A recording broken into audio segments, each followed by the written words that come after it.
Dumping యార్డుతో తీవ్ర ఇబ్బందులు పడుతున్నామని కరీంనగర్ జిల్లా కోతిరాంపూర్ వాసులు ఆందోళన చేపట్టారు.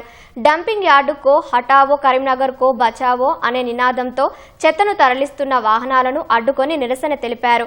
డంపింగ్ యార్డు నుంచి వచ్చే విషవాయువులతో అనారోగ్యం బారిన పడుతున్నామని, సమస్యకు పరిష్కారం చూపాలని కోరారు.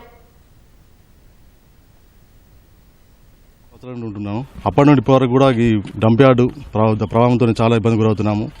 దాని వచ్చే కాలుష్యం అంటే పొగ, వ్యర్థ పదార్థం వచ్చేటువంటి వాసన, మా ఇంట్లో ఉన్నట్టు వాడకట్టు ఉన్నట్టు ప్రజలు అంటే ముసలివాళ్ళు, చిన్నపిల్లలు, పెద్దవాళ్ళు కూడా శ్వాసకోశ ఇబ్బంది గురవుతున్నారు, చాలా ఇబ్బంది గురవుతున్నారు. అలాగే ఇటువంటి డంప్ యార్డు తొలగించి మా సమస్య పరిష్కారం చేయాలి, అక్కడ శాశ్వత పరిష్కారం చేయాలని కోరుతున్నాం. గత 20 సంవత్సరాల నుంచి ఇక్కడ కాలనీలో ఈ డంప్ యార్డు వల్ల వచ్చే పొగ, కాలుష్యం వల్ల తీవ్ర ఇబ్బందులు గురవుతున్నాము. కాలనీలో ఉన్న పిల్లలు, పెద్దలు ఈ ఏదైతే డంప్ యార్డ్ పొగతోటి శ్వాసకోశ వ్యాధులతో చాలా ఇబ్బంది పడుతున్నారు. దయచేసి ఈ సమస్యకు శాశ్వత పరిష్కారం చూపించగలని గవర్నమెంట్ కోరుతున్నారు.